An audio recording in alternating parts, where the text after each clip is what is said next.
Half a year into my life in Bangkok, I pulled the laptop onto the kitchen table one night and keyed my old street address into a real estate site. There it was, first result.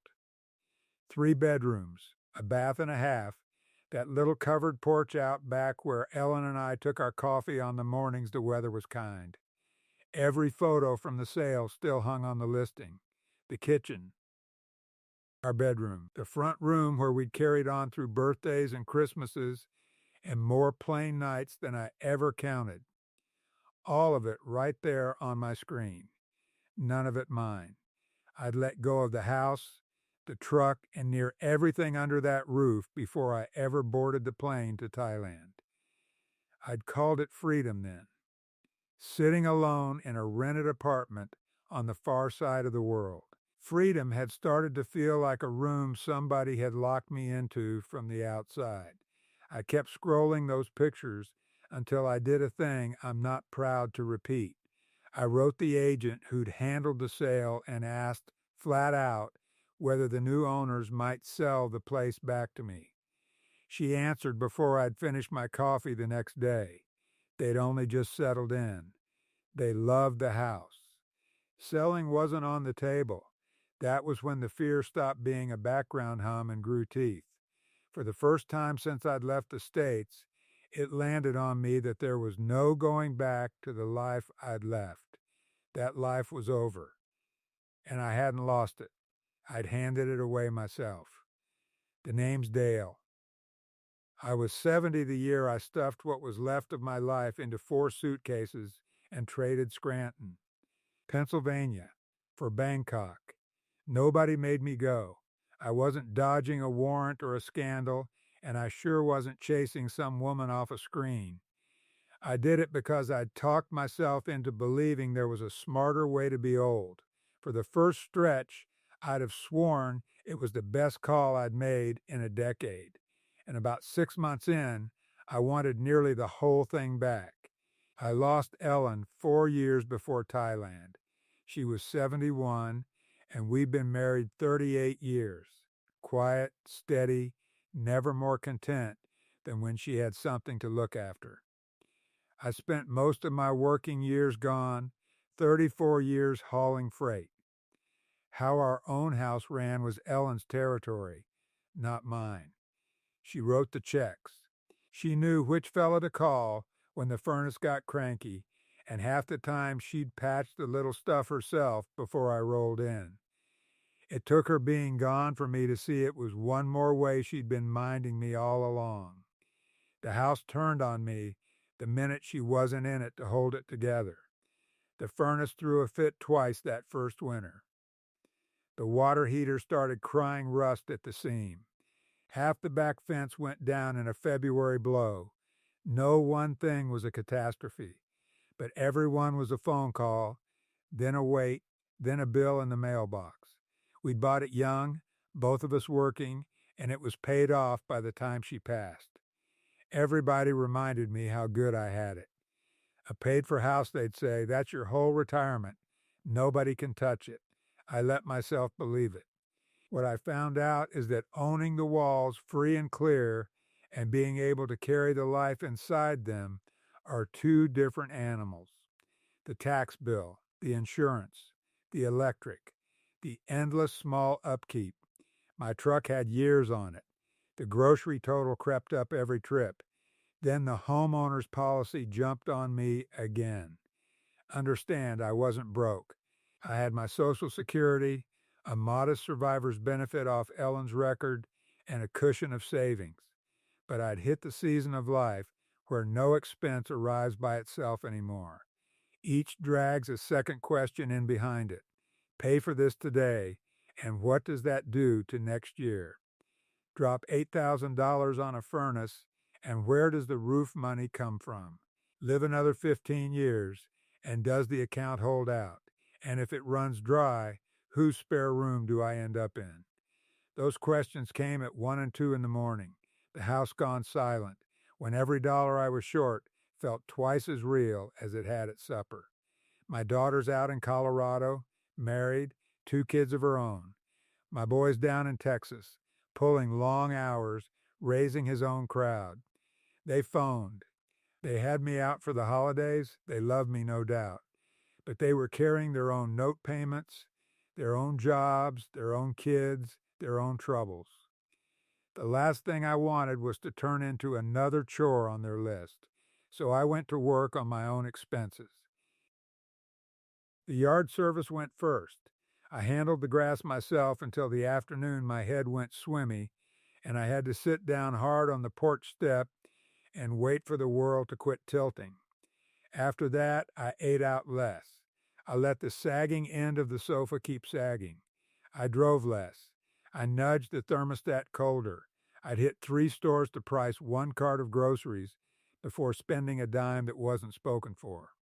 None of it stung on its own. It was the slope of the thing that ate at me.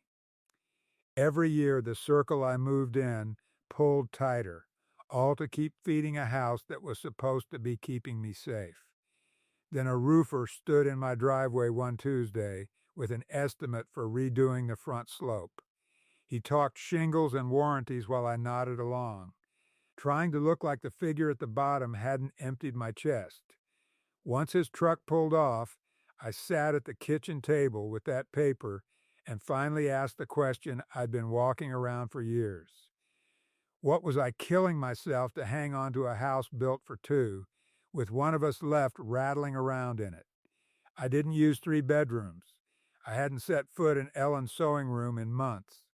That dining table could seat 8, and there I was most nights with a plate in front of the TV. Selling had crossed my mind plenty, and I'd shot it down every time. Go where? A smaller place in Pennsylvania still cost real money. Rents had gotten stupid. Getting closer to either kid meant a city with a higher price tag than mine. Sell, sink a heap into something smaller, and I'd still be staring down most of the same bills. It was the same problem in a different color of paint. That very afternoon, digging around online for what it cost to retire in one state or another, I stumbled onto a video. Some American fella near my age, strolling a Bangkok market, breaking down exactly what a normal week cost him. My thumb was halfway to closing it. Thailand had never once entered my thinking. I'd barely been out of the country, and the few times I had, Ellen was next to me. Something made me keep it running. This man lived in a furnished flat, owned no car, everything he needed inside a few blocks, paid a woman to clean twice a month, hopped the SkyTrain, or thumbed a grab wherever he needed to be. It looked like a life a regular man could actually carry. That's the word that stuck to me. Carry? I watched a second one before bed, then a third. Inside a fortnight, I'd covered a legal pad in figures. Rent, power, groceries, health coverage, the visa, flights home. I ran Thai baht into dollars so many times my head quit needing the calculator on the small numbers. On paper, the difference was almost embarrassing. Sell the house, put the bulk of it to work in investments, and I could rent in Bangkok and barely graze the principal. The Social Security check alone would cover the day-to-day. No roof to fret over, no tax bill, no furnace, no more heating and cooling rooms with nobody in them. And for the first time since I'd buried Ellen, old age quit looking like a long, slow drop and started looking like a door I hadn't tried yet. My daughter got the news first. We were on the phone and I let slip, casual as anything, that I'd been reading up on Thailand. The line went quiet a good while. Then came the question I should have chewed on a lot harder than I did. "Dad," she said, "is this a trip you're planning, or are you planning to go?" I looked at the roofer's paper. I looked at Ellen's chair, empty across the room. I looked at 38 years of our life soaked into a house I was getting scared to keep. "I think I'm ready to sell." That was how I put it to her. Honest to God, I'd never been so sure and so unsure of the same thing at once. But the words were barely out before they started sounding like a plan instead of a passing notion. She didn't fight me, not straight off. She went practical. Where would you live? What about health insurance? Does Medicare even reach you over there? What if you get truly sick? I could half answer. The rest was cobbled off articles and videos and comment sections. When she caught the wobble in my voice, she asked me for one thing only. Go see it, Dad, before you sell a stick of furniture. Fair enough, I figured. 3 months on, I boarded a plane for Bangkok with a round trip in my pocket, a single suitcase, and 12 nights booked at a hotel over near Ceylon. In my head, it was reconnaissance. In my gut, I'd been living the new life for months without owning up to it. I wasn't flying over to decide. I was flying to confirm a decision I'd already made. The traffic hit me first. The heat hit me second, and harder. Even after dark, the air just draped over you, wet and heavy, a whole different animal than a cool, dry Pennsylvania night. My shirt was pasted to me by the time I reached the hotel. Then the doors slid back and the lobby was cool and bright, and a young clerk had my name out of her mouth before my bag hit the floor. Somebody ran my suitcase up. My room looked out over the whole city, towels folded fresh, the air already humming cold. Every ounce of misery from the trip ran off me like water. Come morning, I walked to a little cafe and had breakfast. Cheaper than I'd guessed, and every soul I dealt with was decent to me. I hit malls, parks, furnished apartments. I loaded the Grab app and worked out I could get most anywhere without touching a steering wheel. For a man who'd spent years lying awake over an aging truck and its insurance, that alone cracked a window in a stuffy room. Day 4, I had lunch with a handful of retired foreigners. They laid out where to shop, which neighborhoods were worth a look, how the visa runs worked. One of them, an Australian named Barry, had been in Bangkok going on 6 years. I asked him straight if he ever wished he'd stayed home. He laughed. The only thing I'd take back, he said, is that I didn't do it 10 years sooner. That line trailed me the rest of the trip.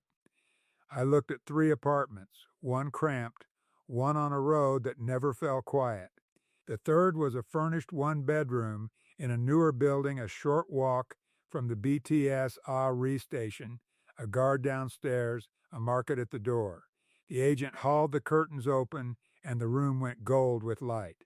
I could see my photographs on that shelf, my coffee on that windowsill, myself living there without a roof or a furnace or the next big bill on my shoulders. The rent came in miles under what I bled to keep the Scranton house upright. I signed nothing, but I photographed every corner and sent the pictures to my kids that night. My daughter stayed careful. My son didn't bother being gentle. 2 weeks in a hotel and living there are not the same thing, Dad, he wrote. I told him I knew that. I didn't, because for those 12 days, somebody scrubbed my room and swapped my towels and cooked most of what I ate. I was parked in one of the smoothest corners of the city, spending savings with no budget worth the name. No prescription to refill, no blackout to sweat through, no week without a voice in earshot, no visa to stretch or bank account to wrestle open or doctor to learn to trust. And above it all, there was always a flight home with my name on it. That ticket turned every aggravation into a joke I'd tell later. The traffic was a story, the heat a punchline. By the last day, I'd quit asking whether I could live in Bangkok. I was asking how fast I could get myself back. When the wheels touched down in Pennsylvania, the house felt cavernous. The room sat dead quiet, dust gone gray on the furniture, that roof estimate right where I'd left it on the counter. I set the few gifts I'd carried home near Ellen's picture, then went room to room in my mind. Sorting the house into sell, give away, keep, my kids had figured a taste of it would scare me sensible. Instead, it handed me exactly enough nerve to make the biggest move of my life, and not 1 hour of the experience I'd have needed to see what I was doing. I got an agent on the phone the week I was back. She walked the house tapping notes into a tablet. Me a step behind. She flagged the little things buyers notice. A coat of paint in the hall, new cabinet pulls, a short list of repairs I'd let ride. When she named a number for what it'd fetch, I made her say it twice. I knew prices had climbed, but I'd never once added the place up as money. It was just where we lived. After the fees, that sale could set me up for a comfortable stretch of years if I didn't do anything foolish with it. She figured 6 weeks to list. I said yes before I'd reckoned with what 6 weeks would ask of me. Every room was a pile of decisions. Keep it, sell it, give it off, haul it to the curb. In the beginning, I ran it like any job. Colored labels, written lists, a yard sale on the calendar, and a call-in to an outfit that buys used furniture. Then I opened Ellen's sewing room closet, and her cardigans were still hanging there in a row. I'd been ducking that closet since the day we lost her. Those cardigans changed the whole shape of the thing. This wasn't cleaning house. This was pulling apart the last home the two of us ever built. I set aside one of her cardigans, her wristwatch, and the recipe box packed with cards in her own handwriting. The sewing machine and every pattern went to our daughter. What was left, a neighbor took. The furniture went out the door one piece at a stretch. A young couple came for the dining table. A retired schoolteacher bought the bedroom set. A pair of college boys stood the sofa on one end to thread it out the front door. By the last week, my own voice was bouncing off walls that had never sounded empty. My daughter brought it up a second time. "Rent a storage unit, Dad," she said. "Keep the things that matter a year. Nobody's making you decide it all this minute." I turned it over. A unit would have cost less than half the belongings I was giving away for free and left one string tied back to the life I was leaving. But I'd gotten a clean break lodged in my skull. Every video about pulling up stakes sang the same hymn. Free of your stuff, free of your bills, free of the whole life that had you pinned. I wasn't about to pay every month for a locker of things I'd likely never touch again. And I didn't want to admit out loud that I might need to come back. So I told her no. That call haunted me worse than any table or couch. Furniture, a man can buy again. Photographs, letters, the little leavings of a shared life, those don't come back through any store. I scanned what I could and passed a few boxes to the kids. Everything else had to fit inside 4 fat suitcases and a carry-on. An offer landed 11 days after the sign went in the yard. Young couple, both in their 30s, a little boy in tow. They came in a hair, under asking, but they could close in a hurry. My agent told me to grab it. I signed at the kitchen counter, my hand shaking by the time I reached the last line. She saw it and asked, did I want a minute? I nearly said yes. I signed instead. Closing was 5 weeks out. That gave me a deadline, and a deadline quiets a man's second thoughts. Anytime the dread rose up, I buried it under another chore.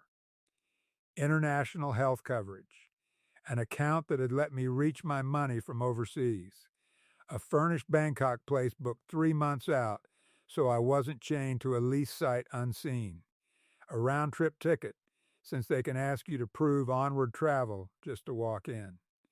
The return leg was flexible, and I told my kids I could cash it in if things went sideways. That eased them and me.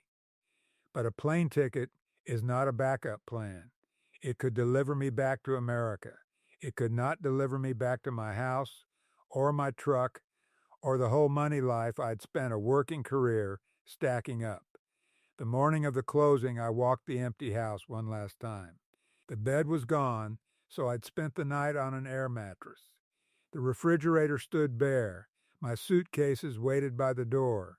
I laid my palm on the wall where Ellen's photo had hung all those years and for one breath I wanted to torch the whole plan. Unpack, ring the buyers, tell them their old man had lost his nerve.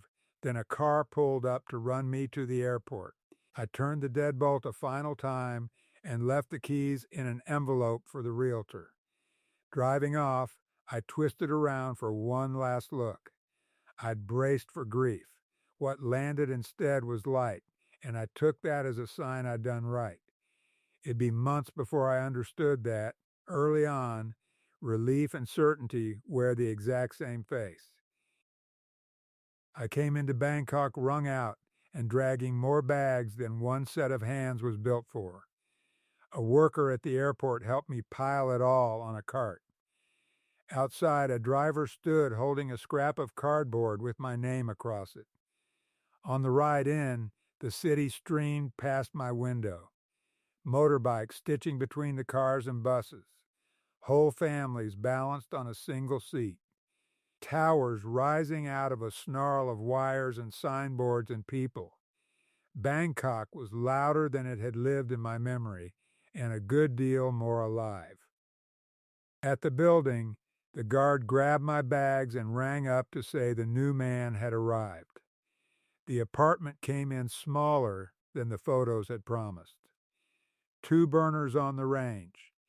Counter you couldn't lay a cutting board on. A refrigerator that took me back to a college dorm. But it was clean, furnished, and for 3 months every bit mine. That first night I stood at the glass and watched the lights run to the dark edge of the city. No property tax, no lawn, no water heater fixing to quit, no roofer's paper on a table to ruin my morning, and for the first time in more years than I can count, my life felt like it belonged to me, and not to the pile of things I owned. The weeks that came next went down easier than my kids had braced for. I learned the good grocery and the right apps. A gal at a cafe near the corner started my coffee the second she caught me at the door.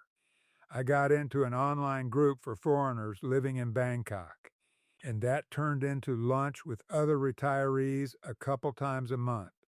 Some had been at it for years. Others had just landed, chasing the same answers I'd chased. Being the fresh face handed me something I'd been short on for a long while, a reason to be curious. Every dull errand turned into a small win. First time I hunted down a pharmacy on my own, proud as a kid. Even getting drinking water delivered felt like I had a handle on things. I talked to my kids a few times a week. My daughter always came around to whether I was eating right. My boy wanted to know did I feel safe. I mailed them photos of dinners and parks. Told you I'd be fine, I said. And for a good while, that held. On the money, the plan ran near enough to how I'd drawn it up. My rent came in under the whole monthly load of the Scranton house. No car needed. I could eat at the local joints without wincing at the check. The regular bills fit inside my Social Security with room to spare. The house money sat invested, all but the piece I'd walled off for emergencies and travel. I checked those balances most mornings, and the sight of them settled me. Proof I hadn't been reckless. I'd swapped a house that swallowed money for money that could stand behind me. That, at least, was the story I told myself.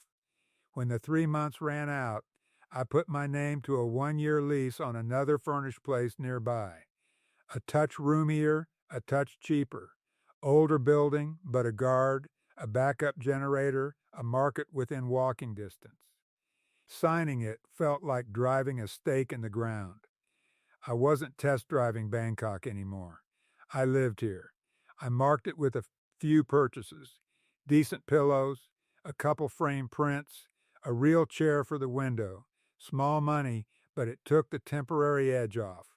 Somewhere in month 4, I let my daughter know I wasn't going to cash in that return ticket, not even for a visit. Someday, I said, just not yet. She tried to keep the letdown out of her voice and mostly failed. After the call, I wondered if I ought to feel like a heel.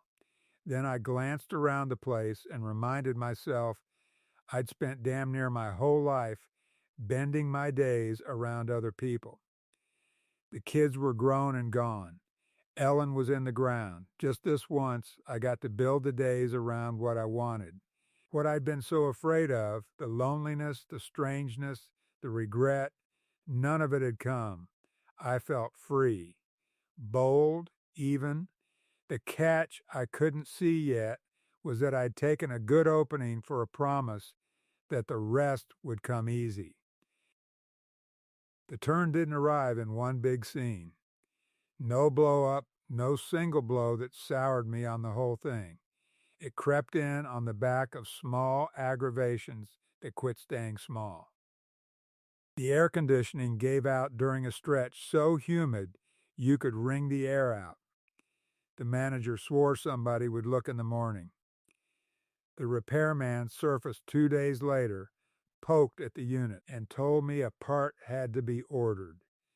So there I was, 4 nights running, 2 fans aimed at the bed. Back home, I'd have dialed a different company and moved on. In Bangkok, I was a renter in a country whose gears I was still learning. I had no language. I couldn't follow half of what the repairman told me, and no idea whether a wait like that was ordinary or an outrage. It got squared away, but it showed me a thing I hadn't priced in. I'd shed the weight of owning a home. I'd also shed a whole lot of the control that came bolted to it. Then something I ate turned on me.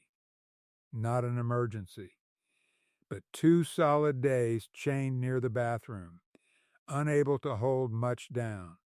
I had medicine, bottled water, food in the cupboard. What I did not have was one living soul who might climb my stairs without being sent for. Ellen would have had me pegged before I'd copped to feeling off. She'd have had the ginger ale poured and the thermometer out, checking on me every 20 minutes. In Bangkok, not a person alive knew I hadn't left my own front door in 2 days. When my daughter phoned, I said I was just worn down. I left out the sick part because I knew the line it would open. You're all the way over there with nobody. She wouldn't have meant it as a jab. I just wasn't up to hearing it. By month 5, that clutch of retirees I'd fallen in with started to thin. One couple flew back to the States for a spell. A woman packed up for Chiang Mai. A fellow I'd shared a lot of lunches with fell into a new romance and stopped turning up. People overseas are forever landing, leaving, or tearing up their plans. I'd assumed friends would patch the loneliness right over. What I hadn't clocked was how temporary a good share of it was. The CAF crew still smiled. The guards still nodded me through. But getting recognized isn't the same as getting known. There were days I'd trade pleasant nothings with half a dozen faces and never say a true word to any of them. The clock made my family harder to catch. 2, my mornings were their bedtimes. My lonesome evenings landed square on their work days and school runs. We scheduled the calls, but a scheduled call is a different creature than grabbing the phone the second something happens. My granddaughter's first tooth came out while I lay asleep on the far side of the planet. My son dropped the photo into the family thread, and by the time it reached me, the conversation had gone cold hours back. It shouldn't have cut me the way it did. I'd missed birthdays before, but now every missed thing traced back to the choice I'd made. I got to picking apart the very things that used to make me stand taller. Was I independent or just cut off? Living simple or quietly rubbing myself out of the lives of everybody who knew me? Had I picked this because I truly wanted it, or because the price of getting old back home had scared the fight out of me? I still love Bangkok on plenty of mornings. I'd step out into all that racket and know in my bones why I'd come. And then some afternoon, the heat and the horns would wear me down before I hit the end of the block. Both were true, dead true, and that's what had me turned around. I'd braced for the move to land as either a win or a bust. What I hadn't packed for was a good life that every so often left me starving for the old one. Toward the tail of month 5, my daughter called with word about Christmas plans. She and her husband had thought about flying the family to Bangkok, but the airfare ran past what they could justify. "We'll shoot for next year," she said. I said that was fine. Once we'd hung up, I priced a seat to Colorado, then one to Scranton. No house there for me anymore, no truck. Most of the friends I'd been close to had downsized or drifted off. A visit meant camping in somebody's spare room, or a hotel and a rental car on top. And it dawned on me that even a short hop back to America wasn't a simple thing now. I closed the browser without buying so much as a seat. A few nights on, I came awake a little past 2 in the morning with a weight sitting on my chest. I put my feet on the floor and waited for it to lift. It didn't. Indigestion, I told myself. I drank water. I paced. I sat back down. It stayed. And then a dull ache started creeping out toward my shoulder. Ellen's heart had given out on her those last couple of years, and I knew better than to sit still and bargain with a thing like that. I got the front desk on the phone and told the guard I needed help. Inside a couple of minutes, 2 of the building men were at my door. One stayed with me while the other flagged a car to run me to Pa Ya Tai 2 Hospital nearby. I remember apologizing for the state of me as they walked me down, which is a ridiculous worry to have. But fear doesn't hand out sensible thoughts. At the hospital, they stuck leads on my chest, cuffed my arm, ran through my history. Then somebody asked me for an emergency contact. I gave my daughter's name and an American phone number. The nurse looked at that number and asked, gentle enough, whether I had anybody in Thailand they could reach. I did not. And until that second, I'd never once thought of myself as a man with nobody. I had children, grandchildren, friends, a whole roster of people who'd grieve me. But not one of them could stand in that room inside a day. Nobody near me knew what pills I took, or where I kept my papers, or what I'd want done if I couldn't speak up for myself. I'd made ready for an emergency with money. I hadn't made ready for one as a man alone. The first round of tests came back clear of a heart attack, though the doc wanted to keep me and run a few more. I passed the rest of that night in a hospital bed, counting footsteps out in the corridor and watching the hands drag around the clock. Eventually, I called my daughter. Afternoon in Colorado. I tried to keep the tremor out of my voice, but she heard it before I got 2 sentences in. "Which hospital?" she said. I told her. "Who's with you?" "Nobody, right now." That quiet was a different animal from the one that fell the day I told her I was going. This time I could hear her wrestling the panic down. She asked, should she get on a plane? I told her no. Nothing serious had shown, and it's the far side of the world to come. We stayed on the line until a nurse came back through the door. Just before we hung up, she said a thing that lodged in me. If this were happening in Scranton, she said, I could at least be in the car headed for you. She lived states away, so it'd have been no quick sprint. But America felt like a place she could reach. Bangkok didn't. The doctors landed on a heart that looked steady. They chalked the whole episode up to acid reflux tangled with plain nerves, though they wanted me to see a specialist. Relieved is one word for it. Rattled is the other. The hospital was modern and the staff were kind.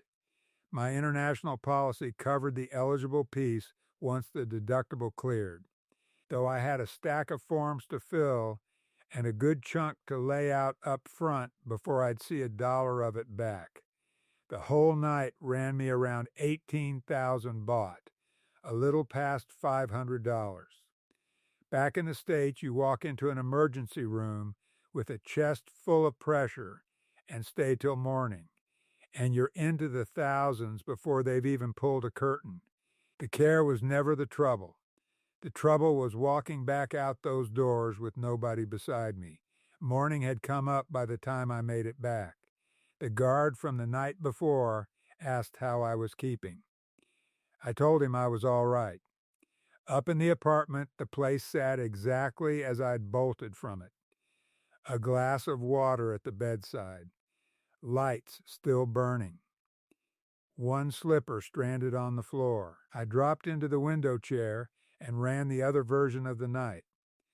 What if those tests had turned up something real?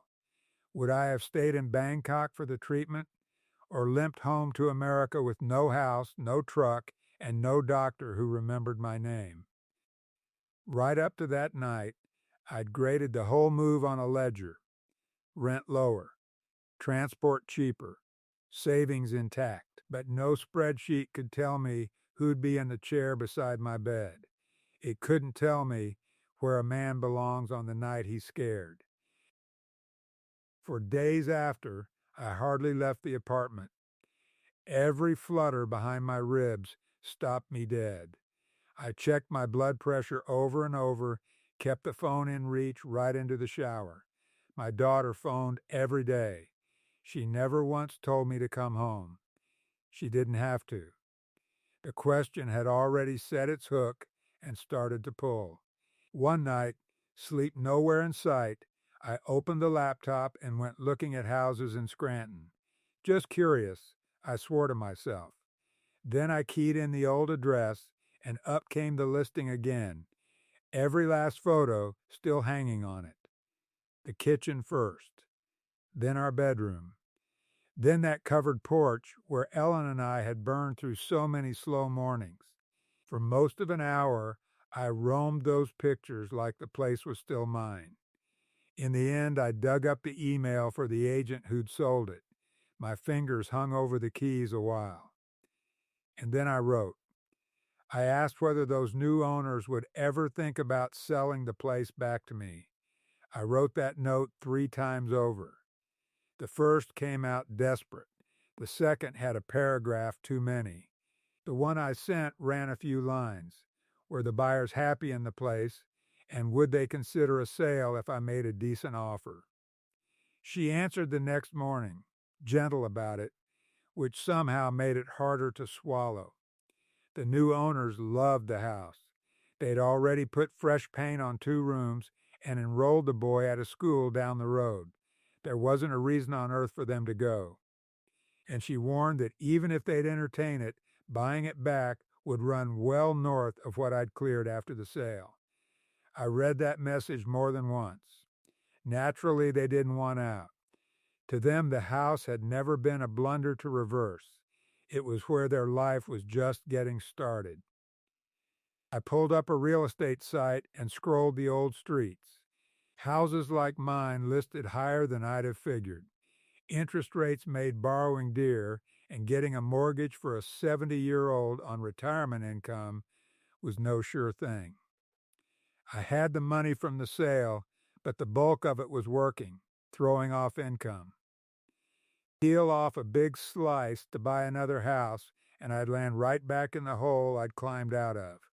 Owning again, fretting over upkeep and taxes and how far the rest would stretch.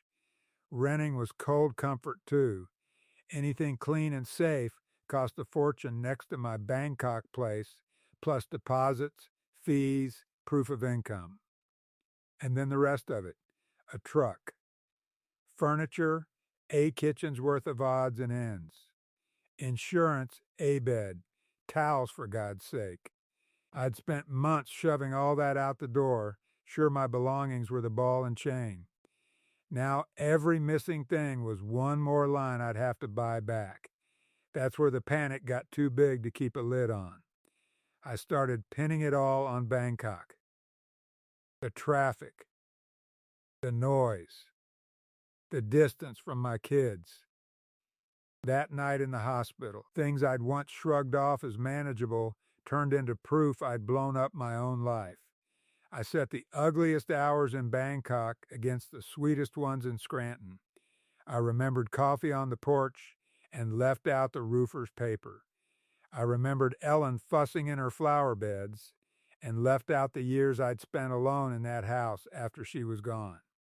I remembered how known it all felt and forgot the fear that had run me out the door. My daughter heard me out while I laid the whole cost of coming back at her feet. When I ran dry, she asked me one plain thing. "Dad," she said, "do you want to leave Thailand or do you just want to stop being scared?" I had no answer ready. Right then, the two felt like the same animal. She floated the idea of me coming to the States for a visit before I pulled any more permanent levers. "Come stay with us a while," she said. "You don't have to figure out the rest of your life this week." It was good sense. It was also the exact flavor of good sense I'd waved right off before I sold the house. I checked the original ticket. The return leg would still fly, though moving the date cost a fee. I booked a seat to Pennsylvania 3 weeks out. The plan was a few days around Scranton, then on to Colorado to stay with my daughter. I told my Bangkok friends I was taking a trip. I told the building staff I'd be back next month. I kept the rent paid and left most of what I owned inside the apartment. But in the quiet of my own head, I half figured I'd never see the place again. As the day drew up, the dread eased. Just having a boarding pass made me feel less penned in. I got to picturing familiar grocery aisles, quiet streets, cool, dry autumn air with a bite to it. I saw myself renting some little place near the old neighborhood and building the whole life back one piece at a time. The bill for it scared me, but I told myself a man pays whatever peace of mind runs. Morning of the flight, the guard loaded my case into the trunk. "See you next month, Lungdale," he said. I gave him a smile and didn't have the heart to correct him. On the way to the airport, I felt that same nervy lift I'd had the day I first moved over, except this time it was America wearing the strange face. After all these months, I was going back to find out whether home was still standing there waiting on me. I already knew the house wasn't. What I couldn't say yet was how much of the old life had gone out the door with it. First thing that struck me back in Pennsylvania was the quiet. Even the airport felt hushed alongside the non-stop churn I'd gotten used to over there. Second thing was the cost. I picked up the little rental I'd reserved online, and by the time they'd stacked on the insurance and the fees, the total sat way over the number they'd quoted. Then I checked into a plain hotel near the old neighborhood, and 1 week of it ran me damn near a whole month's rent in Bangkok.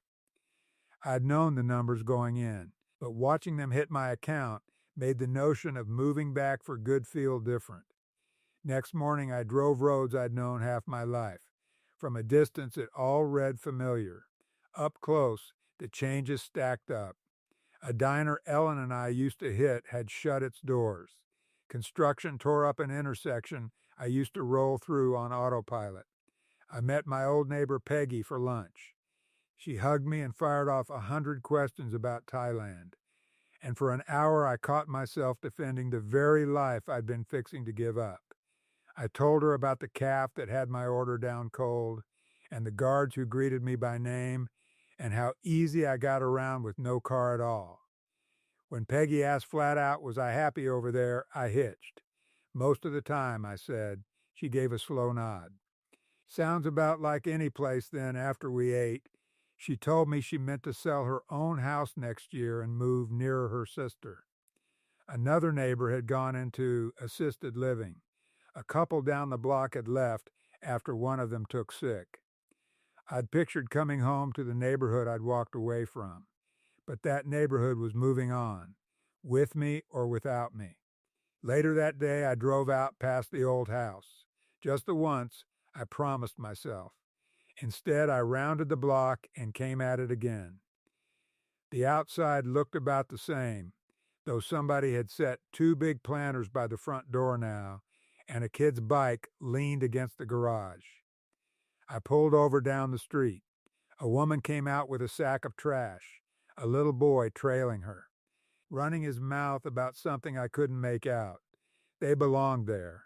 That hurt going down, but it loosened something in me too. For weeks I'd thought of those buyers as strangers squatting in my house. Sitting in that rental car, I finally got it through my head that it was their house. I wasn't staring at a life somebody had robbed off me. I was staring at a life I'd already finished. I drove off and didn't circle back. A few days after, I flew out to Colorado to my daughter's. She'd made up the spare room and packed the pantry with the stuff she knew I favored. My grandkids had strung up a sign that read, "Welcome home." Being with them was everything those first few days. I sat there wondering how I'd ever talked myself into living an ocean away. Then Monday showed up. Daughter and son-in-law off to work. Kids off to school. The house dropped into quiet. They ran on schedules that had been humming along fine before I ever landed. Practices, appointments, homework, errands. I helped out where I could, but at the end of it, I was a guest in somebody else's busy life. I started scanning apartments in the area. Rent ran even steeper than Scranton. Winters up there would make the driving rough, and going without a car wasn't a real option in any neighborhood my budget could reach. My daughter offered to clear space for me for good. She meant every word of it. But I could see the freight on that deal.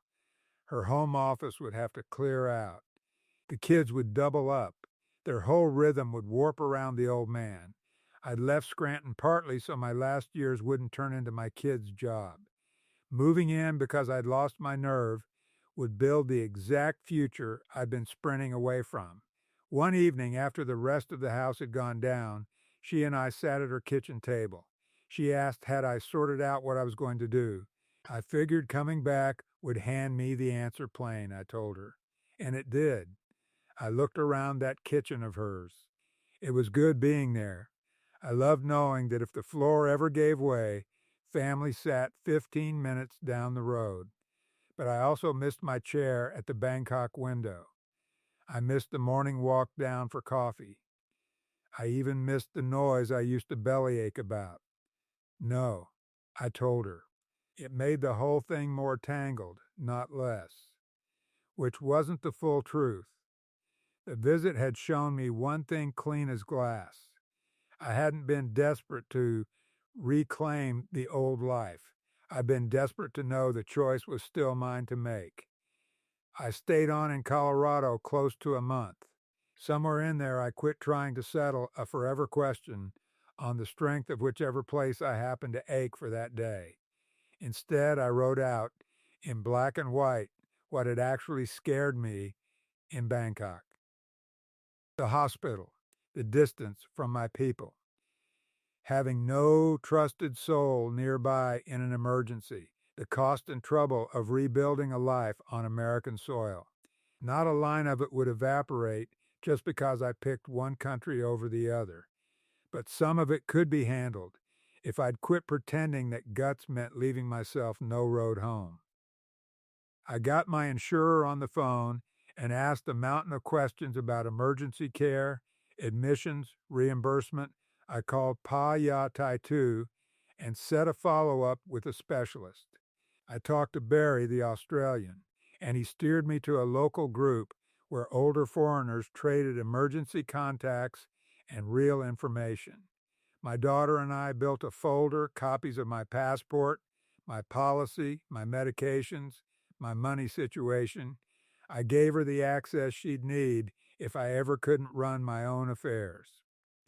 Then I set up a savings account all its own, never invested, never spent on the day-to-day. It would just sit there ready for an emergency flight, a roof over my head for a while, and the bare cost of getting back to America if I ever truly decided I was through with Thailand. It wasn't enough to rebuild the life I'd sold off, but it was enough to hand me my choices back. My daughter also helped me draw up a realer plan for getting stateside. Rather than wait for fear to shove me onto a plane, I'd write one trip a year straight into the retirement budget. We penciled in rough dates before I even left Colorado. Having it on the calendar took some forever out of the distance. The evening before I flew out, my daughter asked if I was sure about heading back to Bangkok. No, I said. That caught her off guard. Months earlier, I'd have argued, sold her and myself both on the idea I had no doubts at all. This time I didn't bother. I'm not sure, I told her, but I want to go back. And that was plenty. At the airport, the grandkids wrapped around me and asked when they'd see me next. For once, I had a real answer. I handed them the month I'd be back and made them say it back so it'd stick. My daughter hung on a moment past the usual. If you ever change your mind, she said, you just come home. I know, I told her. The difference was, this time I flat believed her. When I got back to Bangkok, that wall of heat met me the instant I cleared the airport doors. The traffic crawled, horns went up on every side. My suitcase near tipped over as I wrestled it into the car. None of it charmed me, but none of it spooked me either. It was just the texture of the life I'd chosen. When I walked into my building, the guard who'd stood by me the night of the scare rose up out of his chair. You came back, he said. I did. Upstairs, I turned the key and found it all just where I'd left it. My chair over by the window, the prints in their frames, a coffee cup left to dry by the sink. That apartment wasn't the Scranton house, and never would be. No decades of memory in its walls. My kids had never torn open a Christmas gift in that front room, but it wasn't a blank rented box anymore either. It was somewhere I'd picked, on purpose, to come back to. Over the next weeks, I built a life that didn't run on optimism alone. I kept my medical appointments and held on to a copy of every result. I signed 2 local friends on as my emergency contacts, and I became one of theirs. We swapped spare keys and made a pact to check on each other if anybody went dark too long. I joined a walking group that met once a week instead of leaning on the odd lunch. Seeing the same faces regularly is what gave those friendships weight, and I quit grading every decision by how few bought it cost. Thailand had shaved a heap off my expenses. But cheap by itself doesn't add up to a retirement worth having. I needed people, a routine. Some say over what happens if the ground shifts. Those things take work, and money too. For the first time, I let my plan leave room for the chance I might not stay in Bangkok forever. And that possibility stopped reading as failure. It started reading as sense. I still thought about the Scranton house, but I quit pulling up its address at night. What I'd been reaching for was never really the furniture or the truck or even the house itself. It was the sense of being safe that I'd had before I understood how fast a life can flip over. Selling it all had ripped away the daydream that the past would always be sitting there for me to walk back into. Building an honest backup plan handed me something better. A way to keep moving forward without swearing I'd never once changed my mind. It's been better than a year now since the night I went hunting for my old house online. I'm still in Bangkok. That makes it sound like the story wrapped with a clean verdict. It didn't. There are days I'm glad I moved, and days I wonder how different it'd be if I'd stayed put in Scranton. Both are true at once. I love waking up in a city that never really stops and walking to the store without a thought about a car. My monthly bills still fit and the house money still stands behind me. But landing somewhere cheap won't shield you from loneliness or sickness or fear. Those ride along with you. They just come to call in a house you don't yet know your way around. Things with my kids have come around since I started planning real visits. We don't treat every goodbye like a coffin lid anymore. My daughter knows the month I'm due back. My grandkids tick off the calendar. I stay stitched into their lives even when I can't be in the room for every last thing. And I've gotten more honest with them.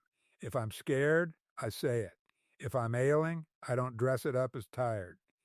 Being your own man shouldn't force the people who love you to sit around guessing when you need a hand. I don't regret moving to Thailand. What I regret is buying the notion that I had to torch every bridge behind me to prove I meant it. If I had it to do over, I'd still come to Bangkok, but slower. I'd spend a few months here before I listed the house, not 2 weeks in a hotel room. Long enough to live a plain week, a rotten week, and a week after the shine had worn off. I'd rent an ordinary apartment, shop on a real budget, set up my own doctors, and sit alone long enough to learn what that loneliness tasted like. I'd keep a small storage unit back home for a year, not because a sofa outranks freedom, but because a permanent decision doesn't have to get made all in one swing. And I'd total up the real cost of coming back before I decided I could afford to go, which is a far bigger number than a plane ticket. It's what housing, transport, insurance, and standing a household back up from nothing would run you if the thing fell apart. Most of all, I'd quit treating doubt like weakness. I moved in a rush because I was scared that if I slowed down a step, I'd lose my nerve and never go. Once I'd landed, I hid every worry because I couldn't stand the thought of my kids being proved right. Pride kept me nailed in place long past the point I should have owned up to struggling. Funny thing is, saying those doubts out loud didn't send me running back to America. It let me stay in Bangkok for reasons worth staying for. I don't stay now because the way back looks sealed off. I stay because, for now, this is the spot I want to be. A few months back, my agent sent me a note. The young family who'd bought my house had been fixing it up. A new section of roof, fresh paint outside, a little tree set out by the porch. She tucked a photograph in with it. For a beat, the old ache came back up my throat, and then I caught the little boy standing next to that tree with a watering can in his fist. Ellen would have loved that. She always did say a house wants people in it. The house was doing the exact job it was raised to do, and so, it turned out, was I. I'd spent months dead sure that selling it all had left me with nowhere to go home to. But home was never going to hold still in the shape I remembered. Not in Scranton, not in Bangkok, not any place. Life kept rolling while I drew up plans and switched countries and tried to work out where I fit. At 70, I'd figured starting over meant building one flawless new life and shutting the door on the old one. I see it another way now. Starting over doesn't ask you to wipe out everything that came before, and holding on to a way back doesn't mean you're betting on yourself to fail. Sometimes the brave move isn't selling it all and climbing on a plane. Sometimes it's giving yourself the time and the money and the room to change your mind. I sold the house. I sold the truck. I let go of near everything I owned, all because I was chasing freedom. 6 months on, I came apart, certain that freedom had stripped me of every choice I had left. Here's what I finally worked out. Freedom was never about having nothing left to lose. It's about knowing that no matter where you lay your head, the next move is still yours to make. If you were staring down retirement of your own, would you sell it all before you moved abroad? Or would you hold on to a way home until you knew for certain the new life was the right one? Tell me down in the comments.